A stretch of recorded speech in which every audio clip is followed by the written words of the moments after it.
बिस्मिल्लाहिर्रहमानिर्रहीम। हम स्टडी कर रहे हैं डिफरेंशियल इक्वेशन 1। आज हम लेक्चर नंबर 2 स्टार्ट करेंगे। लेक्चर नंबर 2 स्टार्ट करने से पहले हमारे चैनल असगर हुसैन 110 को सब्सक्राइब करें और शेयर करें। प्रीवियस लेक्चर में हमने डिस्कस किया था कि डिफरेंशियल इक्वेशन कैसी इक्वेशन को कहते हैं, डिफरेंशियल इक्वेशन का ऑर्डर क्या होता है और डिफरेंशियल इक्वेशन की हम डिग्री कैसे फाइंड करते हैं। आज हम डिस्कस करेंगे कि लीनियर डिफरेंशियल इक्वेशन कैसी इक्वेशन को कहते हैं। ऐसी इक्वेशन को हम लीनियर डिफरेंशियल इक्वेशन कहेंगे जो 3 कंडीशंस को सेटिस्फाई करेगी। First of all, dependent variable की डिग्री और डेरिवेटिव की डिग्री 1 होनी चाहिए। सेकंड कंडीशन, डिपेंडेंट वेरिएबल का प्रोडक्ट नहीं होना चाहिए डेरिवेटिव के साथ।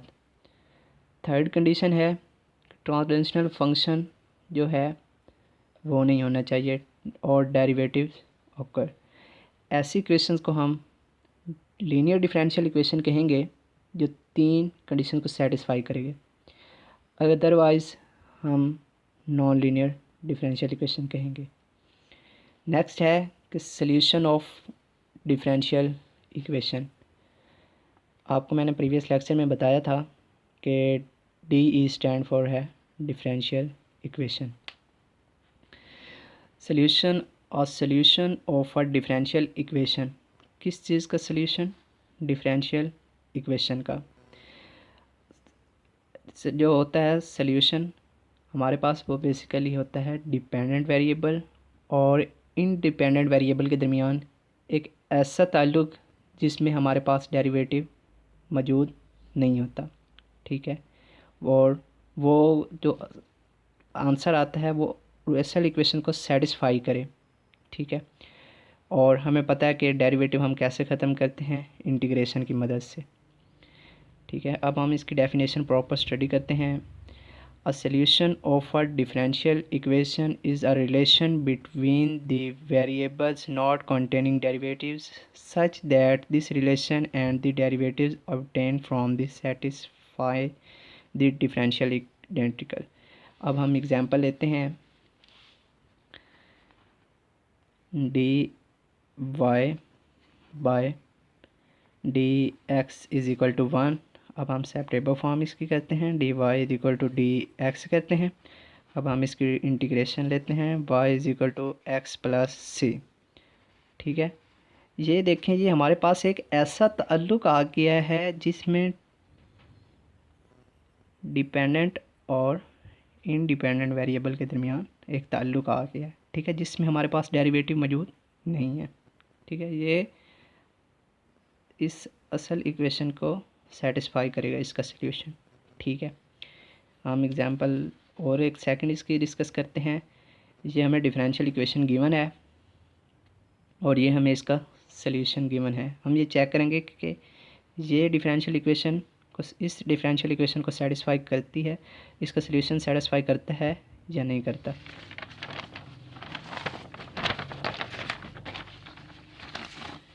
हमें जो डिफरेंशियल इक्वेशन गिवन थी उसे मैंने इक्वेशन नंबर 1 का नाम दिया।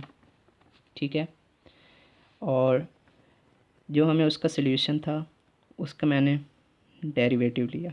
ठीक है, अब इधर एक्सपोनेंशियल फंक्शन का डेरिवेटिव कैसे लेते हैं वो आपको मैं थोड़ा सा रिमाइंड करवा देता हूँ। d/dx e⁻ax is equal to, देखें हम डेरिवेटिव ऐसे लेते हैं कि ये फंक्शन वैसे का वैसे, और इसकी पावर में जो कांस्टेंट होता है वो आ जाता है और जो साथ होता है उसका डेरिवेटिव लेते हैं।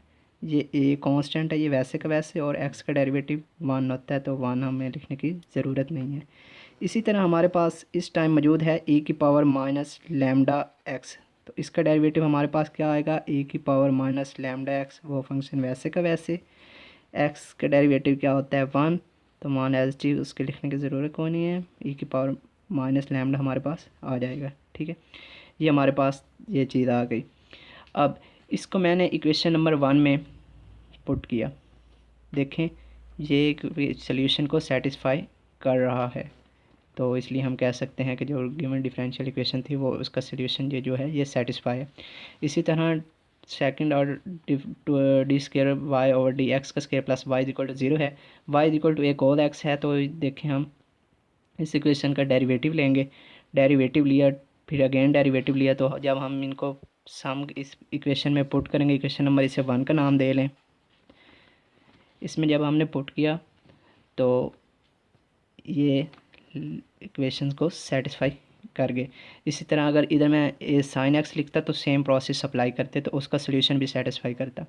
अगर मैं करता A x plus B sine x तो उसका भी सोल्यूशन सेटिस्फाई करता। ए हमारे पास क्या है, ए हमारे पास बच्चों आर्बिट्रेरी कांस्टेंट है, ठीक है, तो ये सोल्यूशन इसका सेटिस्फाई कर गया। अब नेक्स्ट है कि सोल्यूशन बेसिकली सोल्यूशन की 2 टाइप्स हैं, एक जनरल सोल्यूशन, एक पार्टिकुलर सोल्यूशन। जनरल सोल्यूशन कैसे सोल्यूशन को कहते हैं, ऐसे सोल्यूशन को कहते हैं जिसमें हमारे पास डिफरेंशियल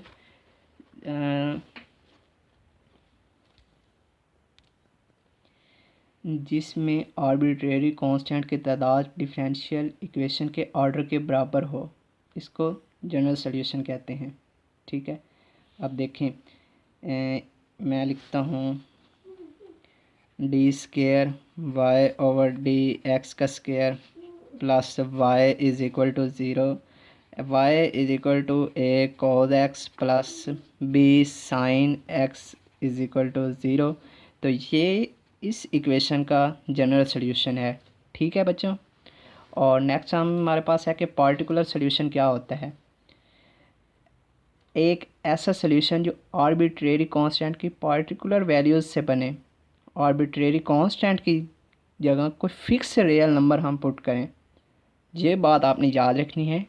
जैसे कि ये हमारे पास आर्बिट्रेरी कांस्टेंट है, इसकी जगह पे अब हम कोई फिक्स रियल नंबर जब पुट करेंगे ना तो इसको हम कहेंगे पार्टिकुलर सोल्यूशन, ठीक है। तो इसको हम पार्टिकुलर इंटीग्रल भी कह सकते हैं, पार्टिकुलर सोल्यूशन को हम पार्टिकुलर इंटीग्रल भी कह सकते हैं। अब मैं थोड़ी सी इनकी ग्राफिकली बात करता हूँ, क्योंकि प्रीवियस लेक्चर्स में कॉमर्स में एक स्टूडेंट्स ने पूछा था कि इनकी थोड़ी सी ग्राफिकली भी आप बात किया करें। तो जो हमारे पास ऑर्डिनरी डिफरेंशियल इक्वेशन का जो हमारे पास होता है ना ग्राफ, वो हमारे पास होता है ऑर्डिनरी डिफरेंशियल इक्वेशन का फैमिली कर्व, ठीक है। और जो पार्शियली डिफरेंशियल इक्वेशन का हमारे पास ग्राफ होता है वो हमारे पास होता है फैमिली सरफेस, ठीक है। तो इसी तरह प्यारे बच्चों मेरा लेक्चर आज का एंड हुआ, अपनी दुआओं में याद रखिएगा। अल्लाह हाफिज़।